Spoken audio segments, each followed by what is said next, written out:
So hi, and this is Gareth Ryder-Hanrahan from Belgrade, and I'm Alvaro Loma from Southlands Publishing. We are making the Ocean game in Spanish, but we're making the layout of the English version too. So I'm very excited for this product because I don't know. I think like this is like this emerging opportunity of for our talents to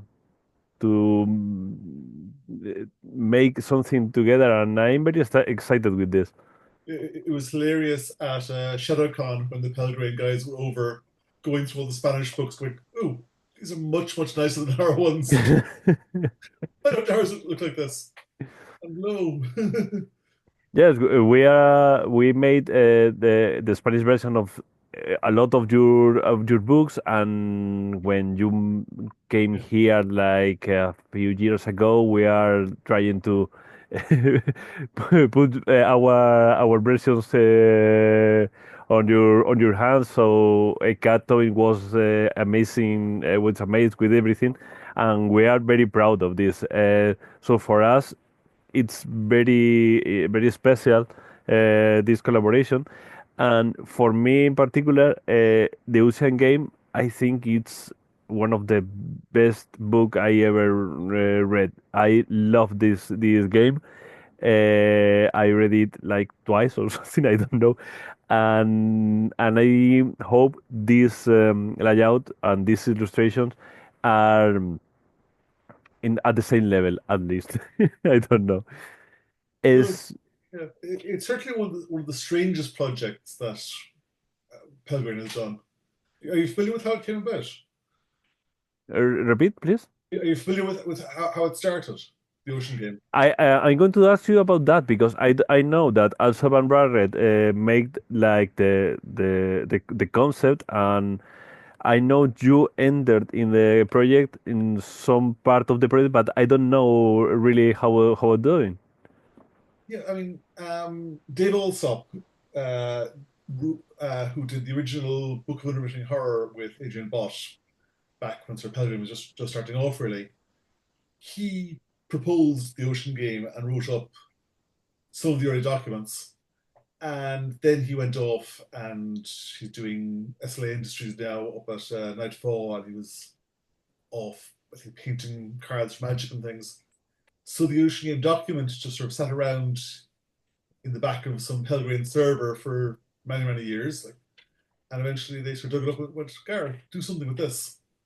So I sort of I took basically Dave's document as this sort of, I don't know, found text. Like I tried to, It's like a I, fun I footage movie in some way. exactly, yeah. I didn't Okay. go off and go, Dave, what did you mean by this? I went, okay, let's like, assume that I have to find an interpretation or meaning to this cryptic document. Um, But and that wasn't a finished book. It's like when Christopher Tolkien was yeah, the manuscript of his father, and he's started looking around and searching, something like exactly. that. Yeah. Okay. It was like half written text, half outline, and yeah, I mean, I think and it was an experiment, but I think it works well because it creates this sort of jagged horror game that like I wouldn't normally design, and possibly Dave wouldn't ordinarily design because you got these sort of like clashing, overlapping visions, so Hmm. it doesn't make sense in a nice way. You know what I mean? It sort of feels disjointed and odd and just nicely off kilter, which is ideal for a horror game. Okay, so for we're going to assume that our viewers doesn't know how is the the Ocean game. How do you make a pitch for the game? My sort of standard like elevator pitch is Clive Barker's Squid Game. It's a supplement um, Fear itself, mainly. Or you can use it with these terrorists that you want. Fear itself is this game of ordinary people up against these like alien horrors from the other dark. And the ocean game has been hinted at for a long time. It is this strange game played by the mystery men, who are these godlike sort of trickster figures, and your characters are formerly ordinary people who were dragged into this game and forced to compete effectively. And competing community involves lots of solving mysteries, which is what Gumshoe is good at. Uh, we're now watching the PDF, the digital version of the book. That this is the cover alone, and I love this cover. Is terrifying, and I think it's very connected with the with the game. Uh, how do you define this? Is like a complement for fear itself, because for me it's like a campaign frame. I don't know, because this exact words is not in fear itself. It's more like for, I don't know, the Trail of Chulu, or something like that. But I think it's very well used with this. I don't know if you're. Yeah, I mean, it is basically a campaign frame. The book contains basically rules to bring characters into the ocean game, and lots of people can meet there, and various encounters, and a bunch of adventures. Um, at the same time, you can also have the ocean game. You can also treat it as a sort of like expanded source book to the Outer Dark, sort of companion to books of unwritten horror, giving context for the whole stuff. Again, it is very much what you what you find there and how you react to it. It's a strange book. This for me, if itself, this book is like part in three parts. The first one is the game. This is the Spanish version of the book, but the first one is the game, then is the ocean, and then is the adventures. Um, this breaks with all the fear itself background, because you are very hard to be killed in this game, and that is brilliant for me. That was your idea. That was like also a varied idea. I can't recall. I mean, the third person involved, Podrás, he's an Irish gamer friend of ours, and he did two of the scenarios in here, and basically he did them for as regular fear itself, and then we sort of folded them into the ocean game because they were so good. I mean, one of them was written for an Irish convention, and it wasn't written for fear itself at all originally. And we came out of it after playing, going, okay, we're buying that, and we're going to convert it. Um, but the whole idea of basically the players being tougher than normal, that's basically a very horrible way of putting them into the game because in a regular horror game, you're in danger. Mhm. Here, because you're protected, because you're both sort of physically tougher and also the monsters won't go for you first, means that much more of the damage is collateral. It's basically the monsters are going to go after people you care about, people around you. So you have the responsibility of basically being the ones who step up and get involved. It's not a game you can back out of. Um, how did you test it? Because for me it's very difficult to test. When you are testing an adventure. It's like, okay, this is too mortal, this is too soft, and this is, you can't push every every single part of the pieces, um, and they are not going to break. Yeah. So you can continue like relentlessly until I don't know, your prayers go out from for the of the table. So how was the process to encounter that exact amount of frustration and horror? No, I mean, to a degree, you can't test a campaign like this because Mhm. it's going to be so defined by the group of player characters the players create. So, like, we tested scenarios, we tested we ran through a playtest of like our take on the campaign, but everyone is going to be very, very different Mhm. because it's so much of it is about your own, like, your individual character initiation into the horror. So much is about basically which mystery man the GM picks, and then after that, it's a fairly open campaign structure. We've got lots of NPCs and factions that you can get involved with, but there's no set path through the well. It's a there's no set path through the game, but every game is going to end basically in one or two ways. You know, Yes, yes, it's like a very open and very different from any other campaign I could think of.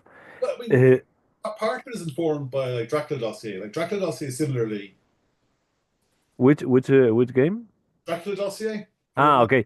Yes, but Because they're the end of the campaign there is always going to be you fight Dracula in the same way the end of an Ocean Game campaign is going to be getting to Burning Heaven or not at the very Mhm. end. So Yes, yes, you don't, the final confrontation. This is not a physical confrontation, but more of an spiritual one or something like that. yeah, But I understand that, but I don't see too similarities with the Dracula Dossier because Dracula Dossier is like every way your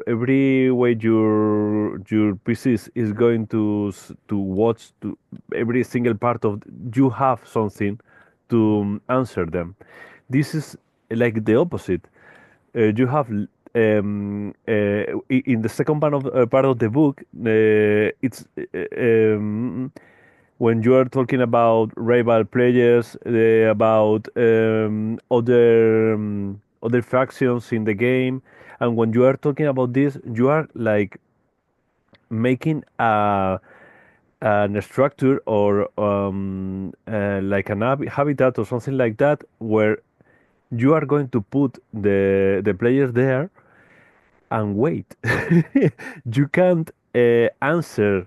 You can't put more stones to get fined or something like, or that kind of stuff.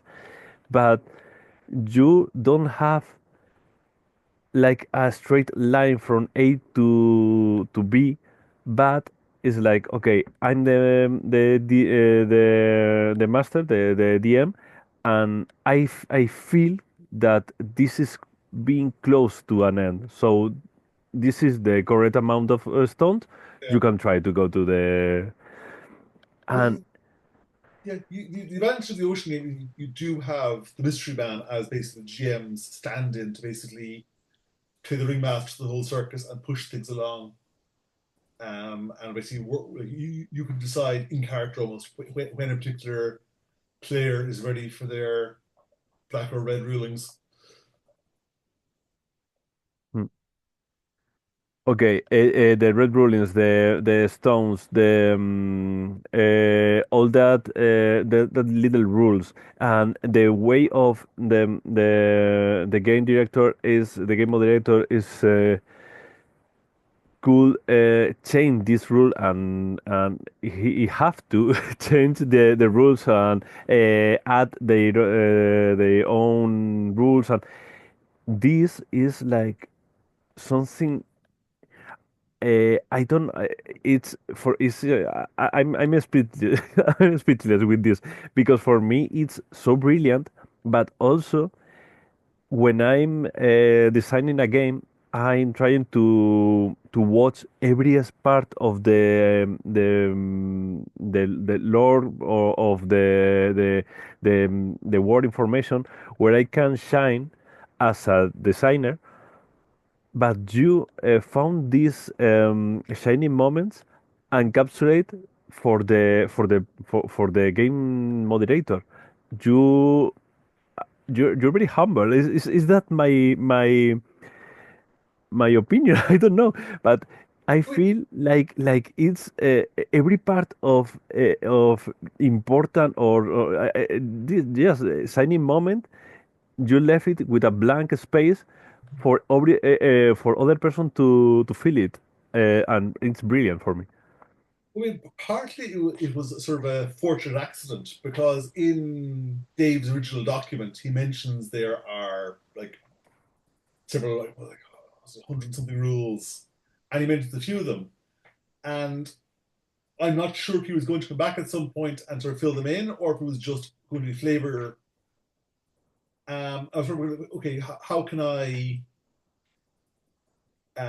keep that concept without making a like, ridiculously long list of rules that basically would be either so constraining they'd sort of shape play completely, or oh, that's such good art. Um, This is amazing. This part of art is my favorite art in all the book. It's very simple, but also it's like very disturbing. And I all the clown and monkey stuff is straight out of Dave's original document. I assume it meant something deep and personal to him. Um, again, I just took it as fan text. mm, But the rule stuff, I was like, okay, what if the players make the rules, and that's where the whole because the red ruling was in Dave's original notes. The black ruling where you get to make up your own rules. mhm, I added in. I think there's a lot of gaming potency in handing stuff to the players that they don't expect to get handed. mhm. Like there are lots of games where the players get to make up like a supporting character, or they get to like you you design your spaceship and travel or something. This is it's a rare where the players get to or to the age where basically you get to say, okay, my character unique thing is such and such. But I think if you give the players even more control, they can invest. So okay, some players will really get invested in that. It won't work for every group of players, but if it works for the groups it works for, it really works when you sort of go, right, you guys are going to be shaping the setting and how we're playing, and I'll be reacting to that as a GM. It's yeah, it is a bit of a trust exercise because like a malicious player could use that to basically break the game or make it not fun. But certainly the ocean game, by the time you get to the point where you're making up your own rules for the game, the players will be invested enough that it'll be the characters making up the rules and them thinking in character as opposed to the player going ha ha ha ha ha. I'm going to basically screw up the game by saying, "Oh, you lose good standing if you you know if you don't hop on one leg all the time." I when I was reading the book, there is like this. It's like handling a gun to the to a knife fight Yeah, for only for the players. So you as a GM, you are going to be expecting and reacting on everything like they are going to do. But I wasn't feeling like, oh, this is going to break the rules. This is not going to. Do you know the Henderson scale? Do you know it? so which one? Henderson scale is like, oh, Oh, Henderson.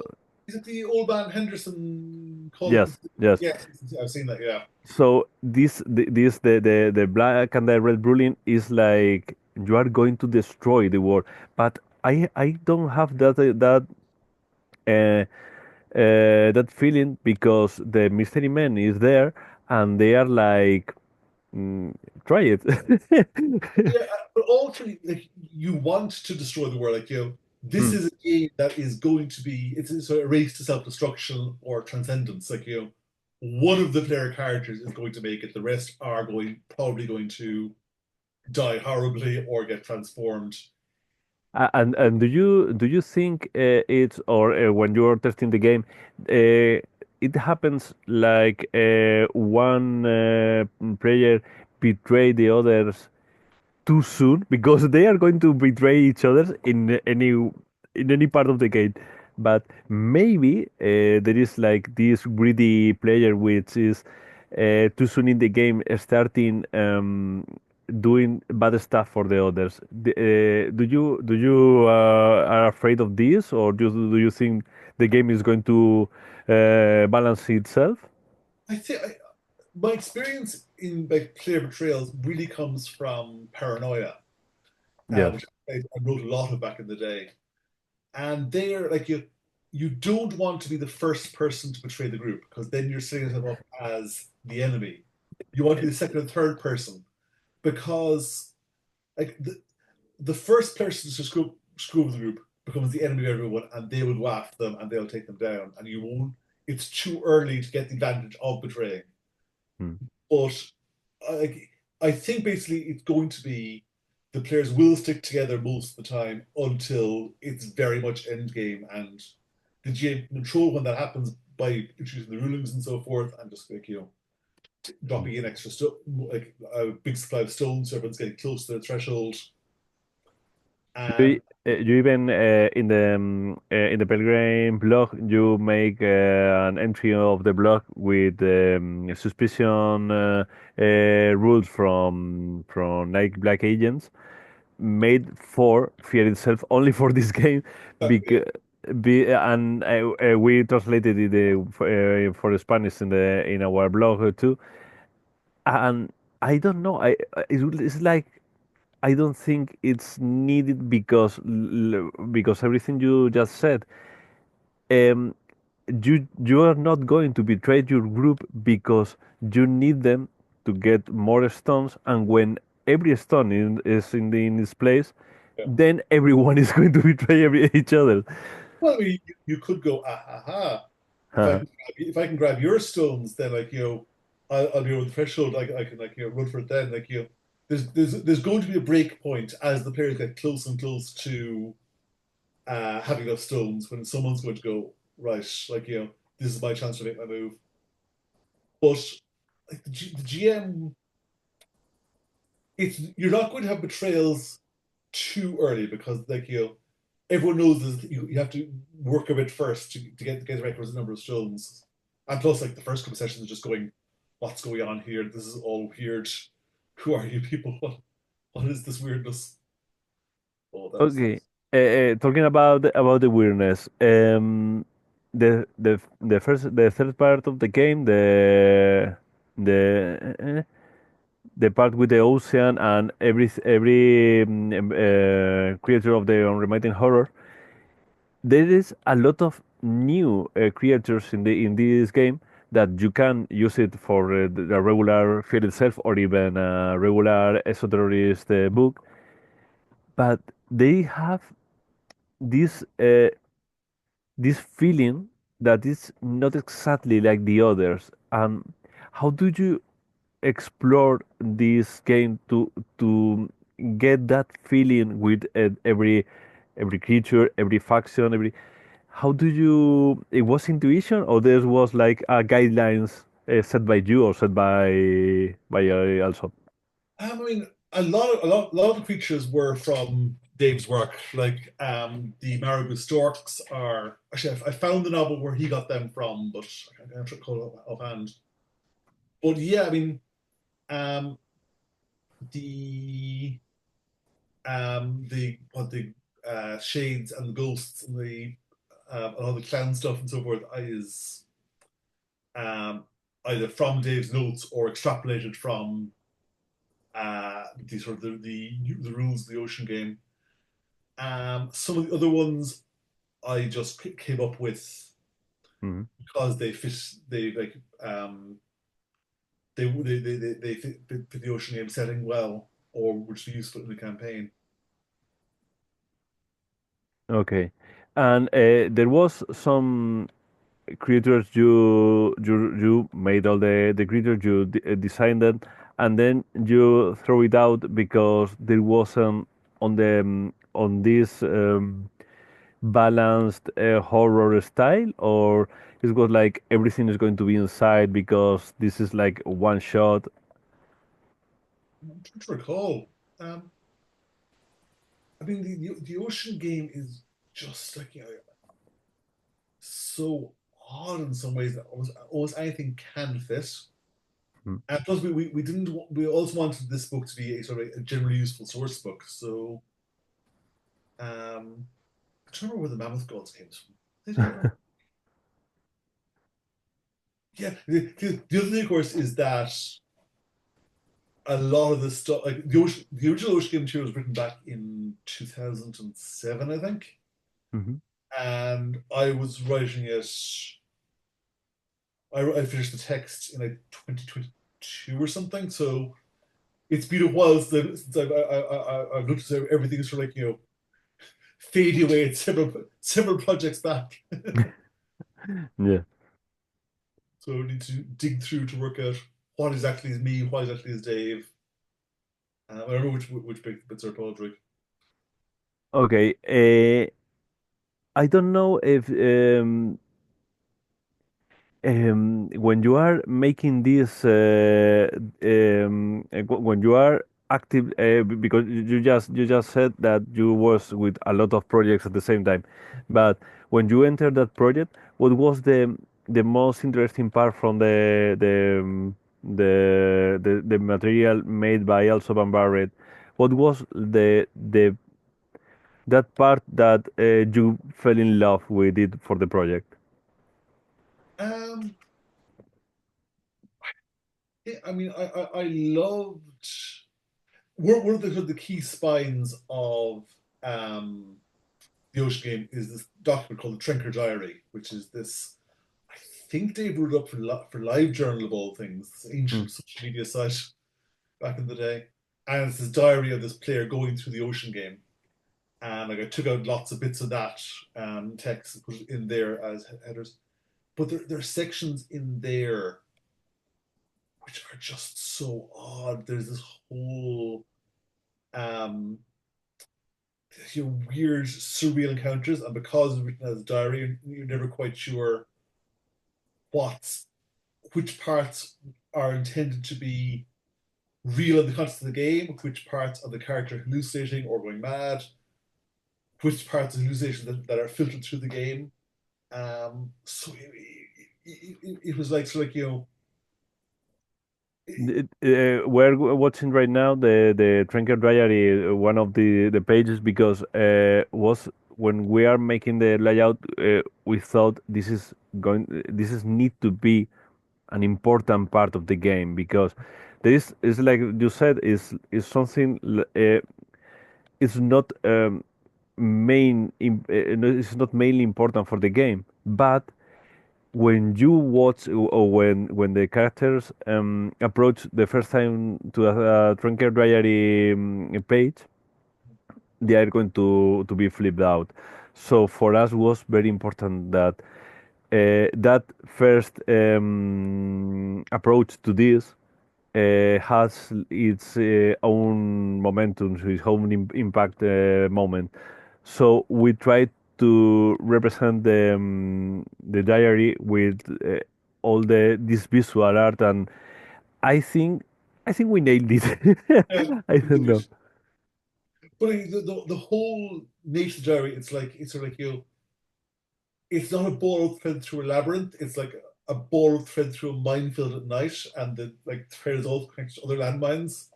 It's supposed to be unreliable and contradictory. I mean, the whole book is like normally when you're writing a role playing game, Uh-huh. you're trying to be as or actually, I when I most of the games I design, I try and be as supportive and consistent as possible. Like go, okay, here are all the things the GM might need. Here are all the logical options. This one, to a large degree, is an experiment in humility. You said earlier, but also being collaborative. Like there are parts of this book that I have an interpretation of, but I won't say I have a definitive answer because it's either based on Dave's stuff or because I'm going, look, I don't know, you will find your own answer. Um, a lot of there's a sort of dream logic to a lot of it. Like the whole stuff about stones was only hinted at in Mm. Dave's notes. In Um, in this page, they have this black part of the page where it's said about the stone dreaming, Yeah. where you can put a stone under your pillow and sleep on it, and you are going to find more stones, but uh, but it's going to open your mind for the to the outer dark. This is like a gem, like like a little pearl. It's left there, and you are not going to explain it. It's like that's ideas for you to mess with your players, more or less. But at the same time, it's a very functional game thing. I was going to go basically Yes. the whole point of the stones is they're basically tokens that get you to the end game. And here it's like, okay, here is like here is how you find the next adventure, which is just very useful to Mm. have. It's like, oh, you'll dream of the place to get more stones, and there'll be another mystery there to solve. And you can use the stones in more than one way. You can break it so you can make another if effects with it. So there is like this strategic level for some kind of games players, I think. Um, It's always really handy when you've got a game in the game because like they breaking the stones to magic is just a classic sort of like board gamey trade off of like you have a resource you victory points but you can spend your victory points for a temporary bonus, mhm, and it's harder to do that in a regular role playing game because it just feels very artificial. But here the whole setup is artificial. You are being played with. It is the mystery man going ho ho ho ho. Do you spend your victory points? Um, yeah, I mean, there's advice in here on like the right level of sadism to have towards your players mhm, because you do want to torment them, but you don't want to frustrate them. So there's a balance actually played there. Because I mean, you can play this game a bad way where you're just using the mystery man as a stick to beat the players with. You don't want that. You want him to be a ringmaster who sort of like brings challenges to them and makes their lives more interesting, not makes them necessarily makes their lives unbearable. mhm. He basically acts like a good games master, giving them challenges, but then I, oh, I this is one of my favorite parts of the game because I'm obsessed with the terrorist game, and I was hoping when I was reading the book, like, oh my God, please, please, please put put the Ordo Veritatis inside this the Ocean game. It- and when I read this, it blew my mind because I think this is a big spoiler, but I'm going to say it anyway. You're saying that the Mr. Mr. Veritas in English, that's very the nice, yeah. Veritas, it said that it's protected by a shield of light, and it was for me was like what? So what? Because that's it's I don't know how to. You said you have your own interpretation, but you don't want to say it. But what? I mean, we had to bring the Ordo in here because like if you go back to the really early um like first edition of these terrorist books, there are mentions of the ocean game in there. Like it's been hinted at for a long time. Mhm. Even though the people who wrote those hints didn't know what the ocean game was going to be because Dave was going to do that book at some point. So In the in the Warbreaker book, yeah, there is like this direct mention of the ocean game. yeah. It's okay. It's something sort of going on behind the scenes. But I mean, terrorists is an odd situation because the in the cosmology of terrorists, there's no magic on Earth or very little. Um, like the terrorists are trying to create magic and like, all the creators bring in monsters. Whereas in the ocean game setting, magic is much more not really common on Earth, but it's not as the Ordo think it is. So it's Mhm. up to you. Like, are they like sort of are they? We're not saying there's like an official setting. You can play it like one way in one campaign, one way in another. maybe the order are raw. Or if you play an ocean game campaign, then the order or large you are might be wrong. If you're playing in a esoterrorist game, then maybe like the ocean game players are the ones who are deluded, or equally possible, you're misinformed and magic is much more imminent and possible than the order either realizes or has informed you. Again, we're being sort of deliberately open to whatever the GM wants in their particular campaign, as opposed to saying this is how it is. This is like this is the way the world works. Um, yeah, Okay. What this is another part of the book. Like it's very for me, it's very open to a lot of interpretation, and also it's like a lot of seeds of adventure only with this part with the factory, yeah, because when you're reading older books for Field Self and Esoterrorist, you always watch the outer terror, like the outer darkness, like some kind of messy stuff. It's not a place where you can stay. yeah. But this changed everything, because they have like this kind of factories, and it's always been told like in the outer dark, it's gears and this part of this kind of constructions. It's fantastic. Like the torture dogs with like syringes in their mouths and like buzzsaws and so forth. Hmm. There's always been a level of industrial horror to Industrial, yeah, uh, industrial horror. the Hmm. book machine horror. I mean, there's a lot of stuff there about chainsaws and gears. And I mean, like, but we've had sort of like weird overlaps, like with the doctors in the practice who Hmm. showed up in invasive procedures, the adventure with hospitals.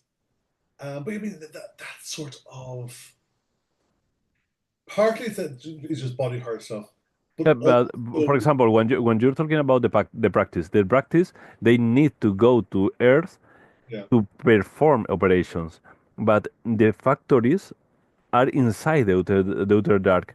So it's industrial horror, the two things, body horror, the two things, but how they work is completely different.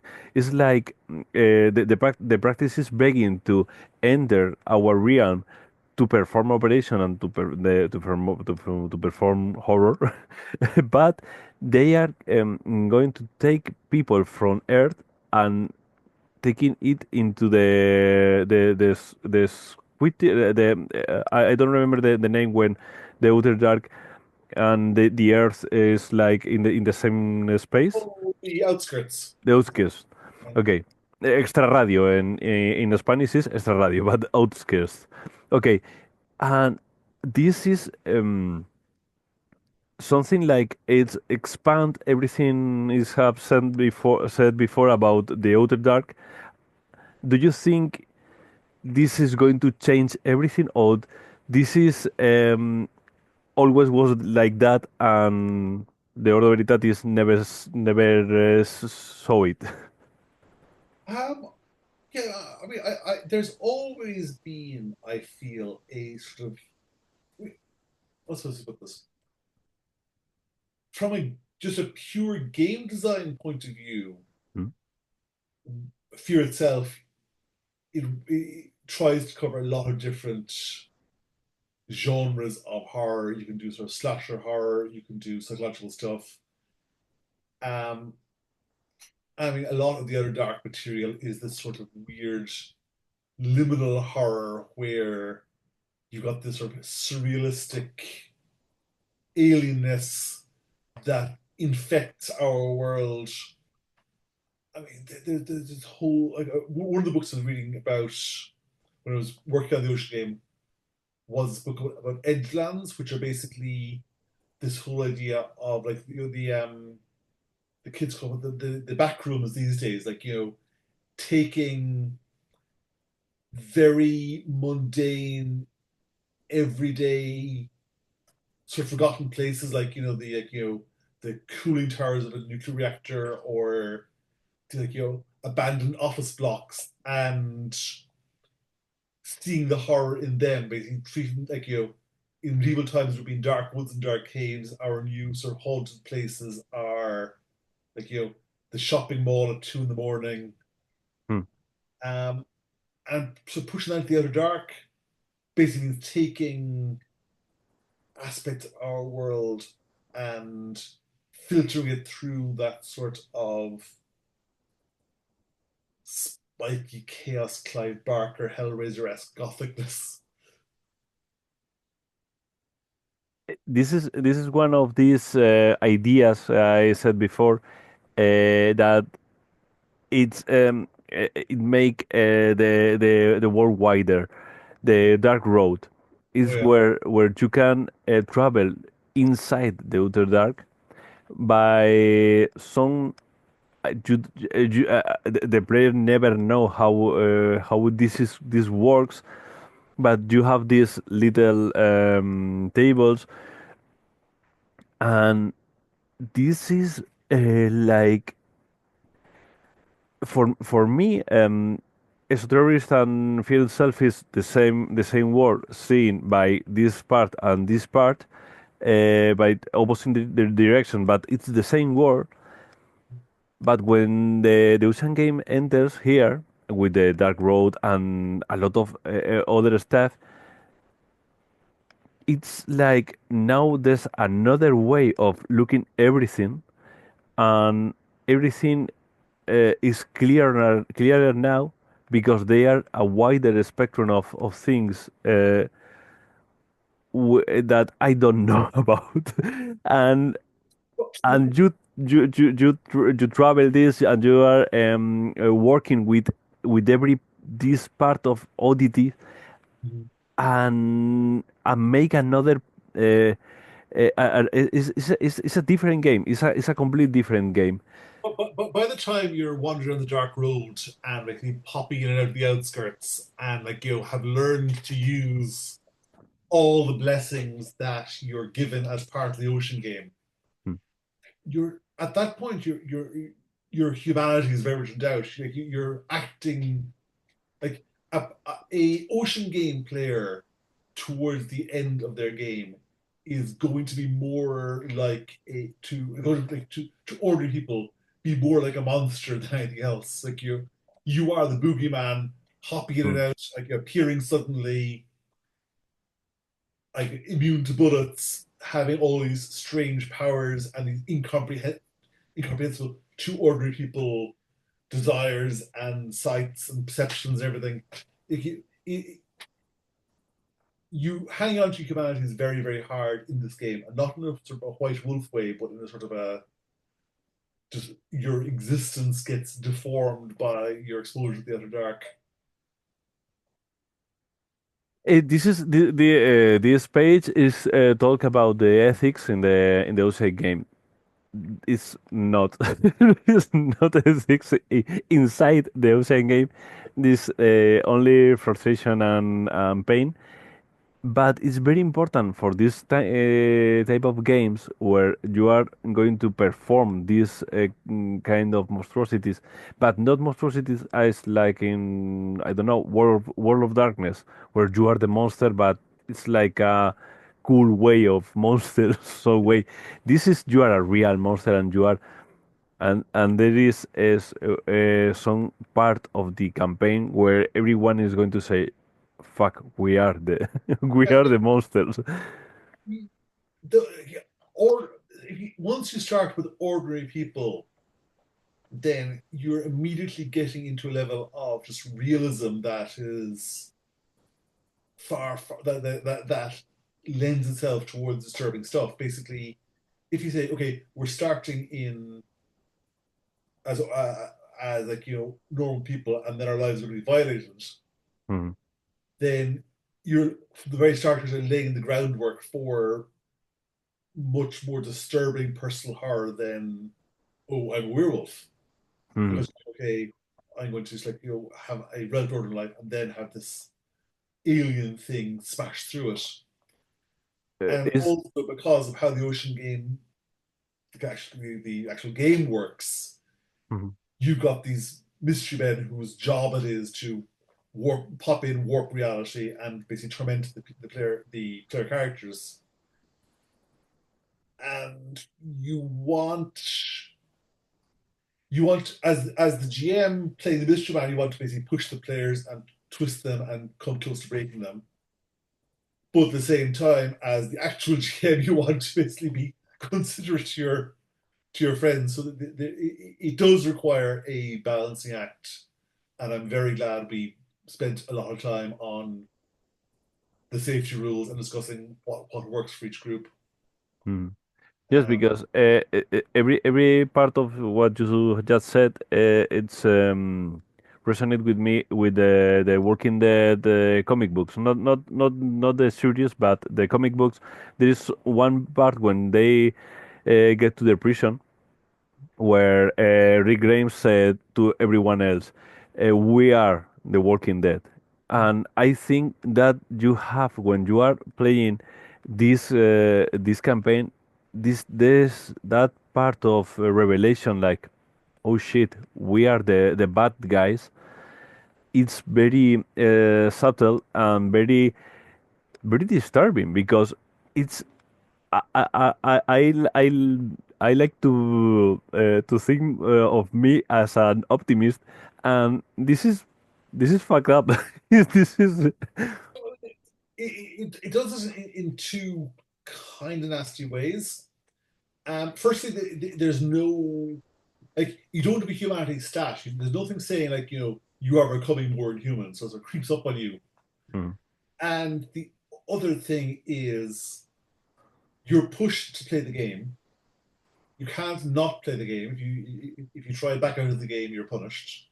mhm, And the game is set up so that there can only be one winner. So that pushes back on like are you going to betray the other players at some point? So it is from the very start set up to be a bit of a pressure cooker. mhm, But hopefully by the end of the game, it's like the players are either happy enough to like this is a good end for my character, even if the character like perishes or becomes a monster, mhm, and or it's good end that like yes, that is the character who deserves to reach briny heaven. mhm. But yeah, I mean this this playing the ocean game is sort of signing up to be toyed with and tortured and put through a psychic mangler. And imagine a game or a group of people that is thinking about this game. Like, okay, I think I'm trying it. I think this could work for my group because we like to torture people and I think this is the correct to to to to punish and to destroy people and do you want to say something to that that person that is now thinking about this? I mean, if you yeah, I mean, if you sit down and watch a horror movie, it's going to be about people being tortured and terrified and pushed through a gauntlet and hopefully achieve some little catharsis by either their eventual success or failure. The ocean game is similar. It's going to be a series of ordeals, but which will bring you close to the rest of the group, which you'll then have to betray, which is the whole sort of torturous twist of the end game. Um, but at the same time, it's going to force you to sort of dig into what your character really wants, what your character can endure, what your character wants to do in the world. what to leave behind as well, because like you'll be as part of like you may not remain human, but you'll be able to make changes in the world to save lots of people because, as we've said, you're tougher and more protected. So basically, you'll be able to be a hero for a bit, at least in the early stages. You'll basically be a hero before you turn into a monster. Yeah.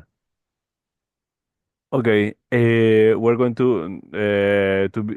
we're finishing now. So, what was your goal with this? Because I always when I as a designer I'm facing a project, I'm always have like this goal in mind, like okay, this is what I want to say with this. This is the theme of the project or something like that. Do you have some kind of goal in mind with this? That's what makes this one so interesting. Because it was a sort of collaboration between myself mainly and Dave Alsop, in that he had like written this document, which I then took as this text to be interpreted as opposed to explained. Like the goal was sort of discovered in the writing, Hmm. and I think I found how I've played the ocean game, but I hope and believe that other GMs will have different interpretations of how the material should best be used. It's kind of an art project in a lot of ways. Just it's like here is a lot of strange stuff. Hmm. Um, so yeah, the basically the goal of the game is to find out what the game means. Which sounds very pretentious, but No, no, it's very interesting what you have said because it's like finding the meaning of why what is happening to you as a character. It's like a central part, and it's like one of these empty gems that you left here. And I think it's very important because if you don't make that connection with the game, it's like torture porn. It's like we are doing something and we don't know just because we have to get across this, and and it's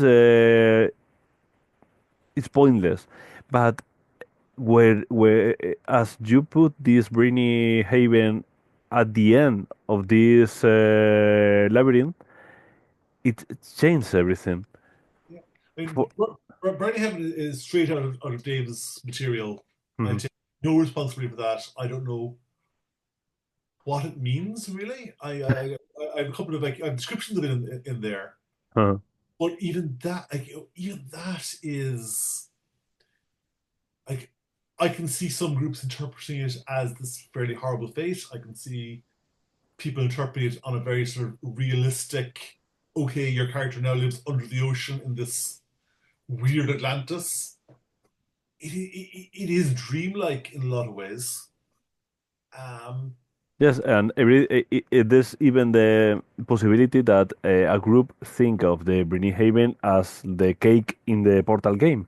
yeah, Do indeed. you know the Portal game where you are handed a cake every time you are near the exit, and maybe some part of them are going to feel the Brinny Haven like that, but the game itself it still works Yeah, in that way, and for me that's it's the ocean game have a lot of ingredients. It's like a stew with a lot, too much information, as Dracula does here, in a way. And having that amount of counterbalanced ingredients is which make, for me, it's what make this game beautiful. For me, it's amazing how everything get connected. And okay, maybe this bit is from also maybe this bit is yours, but the integrating everything. in this way, the amount of every ingredient that it's like alchemy or something like that. That's a fascinating thing because like you normally if I'm designing a game, I want everything to be connected. I will consciously have those connections, Mhm, or I will write a game and go right. I am not going to connect these things. I'm going to say that's for the players to connect. mhm. Here, it's like I don't think anyone really like. I don't know some of the connections in there because it's stuff that Dave wrote that I didn't pick up on. Some of the stuff is there that Dave wrote that I picked up on. Some of the stuff is there that I wrote and conscious, okay, these two things were connected. I think I've laid a trail of clues to connect them, but some readers may not interpret that. Others will find connections there that I didn't anticipate because there's such a wide range of material in here with from three different writers, and it was not a project that was sort of carefully or consciously engineered. It's again, I keep returning to the sort of the metaphor of the found text, the found Yeah. footage. You never work with them. Like you get the documents and you Uh, read and interpret, or you have some meetings. no, I haven't talked to Dave in many years. I didn't approach him with this game. Mhm. Podrick, I said we took one of the scenarios in there. We asked him to write for this, but the other one he wrote for it could be a different game. For, it could be a different game at a convention. We went right. That's so good. We're going to steal that and work it into this. Okay. Okay. I don't know. I don't have more questions for you. I'm totally amazed by this game. Well, I have this little question. When you are making your own project, uh, do you have a different approach than because I think this is a commission for you. It's like okay, Gareth, we want you to do this. So the project, do you have your own freedom to change everything, or do you have like, no, this is red rules, you can't? Well, basically, they said we've had this document for like 15 years. Mhm. We own it. We bought it off Dave. We need you to do something. We want you to do something with it. We've promised the ocean game. We don't know what the ocean game is. Go find out. Okay. Yeah. Okay, so now we're going to take the ocean game in a way in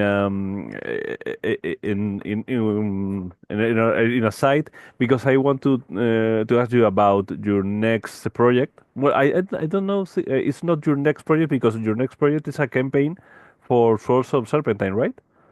Well, I mean, that's the my that campaign is written. It's in playtest at the moment. That's Pillars Built of Sand, which is five adventures for Swords of Serpentine, which can be combined into a campaign, or well, four of them can be played individually, and the last one is the capstone of the campaign. So, Like the Zalozny Quartet, more or less. hmm, Zalozny, I don't know how yeah, to spell it. Zalozny. exactly. It's the same structure as Zosdy Quartet or Persephone Extraction, where basically you can sort of jump into any of the earlier adventures and they link to the Mm-hmm. ones, and then there's a finale on that. Uh, With this cult trying to okay. manipulate events Do, in. do you have this? Do you have this book in line? And you are working on the Terraforming Mars game. How was this process? How was because you are working with Kenneth Hyde with it?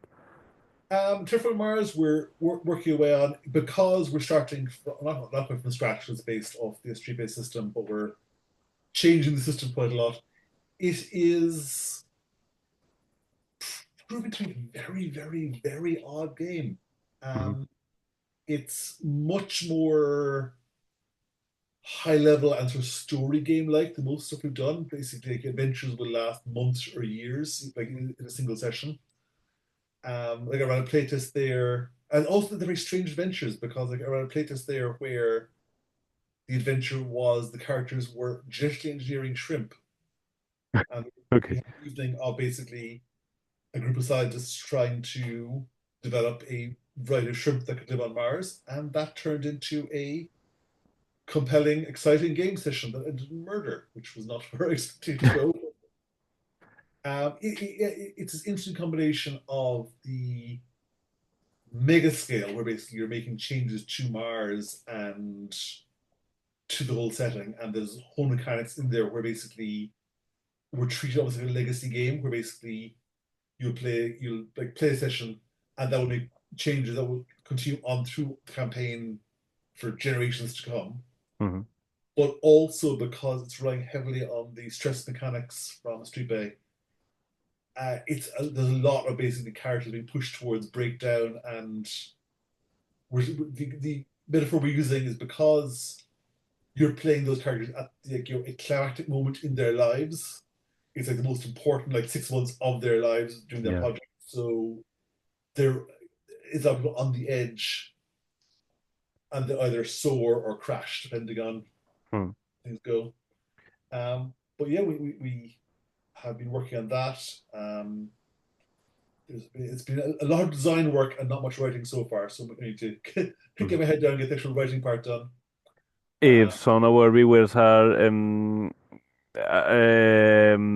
want to try the Terraforming Mars game, they can go to the Backer Kit campaigns page, and they can download the quick start with an scenario written by you.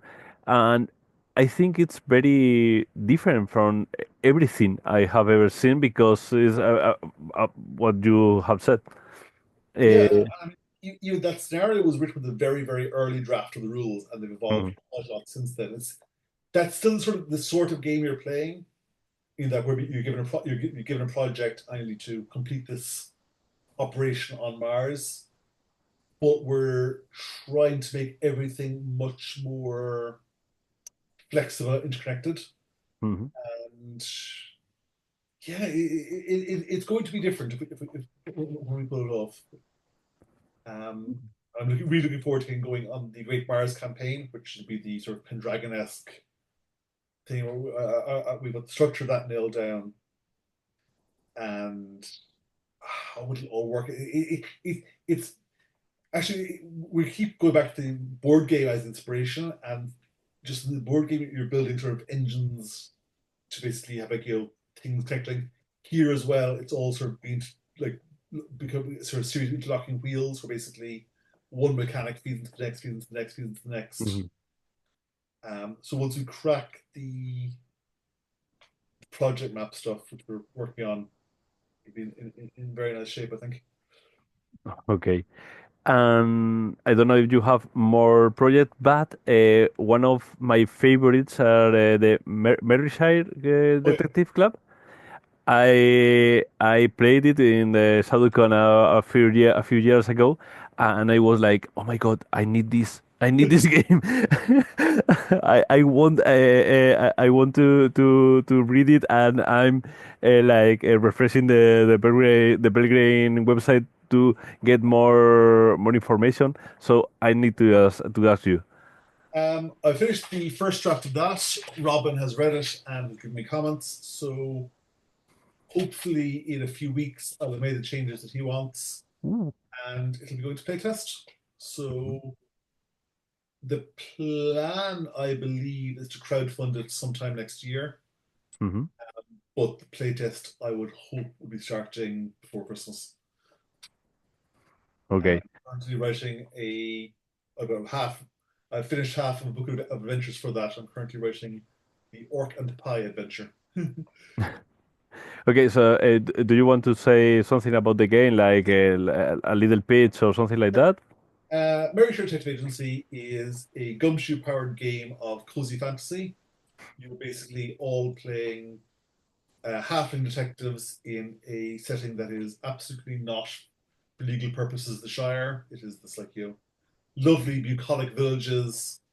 Actually, one of my favorite parts where the players sort of collaboratively design the village and the people living there, and you are a bunch of amateur detectives, and you go solve mysteries, which are often murders. Um, Weirdly, it's sort of the purest gumshoe game in some ways, because like gumshoe's always been about like investigation and solving mysteries. Mhm. And this is very much drawing on the tradition of like Agatha Christie and Sherlock Holmes. They're the classic, like like one of the scenarios is literally you were going to this country house and someone gets murdered and you got to work out which of the guests did it. It is all about finding clues and working out what, like who done it, and then having tea and cake. I love the feeling of the game when I was pre-testing it with you, and I'm very excited for with it, and I'm waiting for the crowdfunding campaign because I love that game. Gareth, do you have something else you want to say or something you have to No, share? there's a million other projects, but I think that they're the big ones at the moment. Yeah. Any other project you can talk about? Or Oh, the only other thing is unrelated to role playing is that my next novel was also announced, it's which part of the other one. I don't remember the name. The Broken God. And no, the next one is completely standalone. It's Mhm. called Dungeon Book. It's basically Rudyard Kipling's Jungle Book meets D&D. So this child gets adopted by a bunch of monsters in a dungeon. Ooh. Uh, it's a lot lighter, like lighter and lighter than most of the other stuff, and that'll be out next August is the plan. Actually, around the same time we'll be crowdfunding Very Share. Oh my God. Do you have too much in your hands all the time? Things are busy at the moment, certainly. Yes. So I'm going to let you rest a bit so you can give us more things to do. So thank you very much, Gareth. That was a pleasure. And everyone, please buy the Ocean game. You're going to regret it, but in a way, you're not going to regret it. So thank you very much again, Well, thank Edgar. you. Lovely chat. Bye.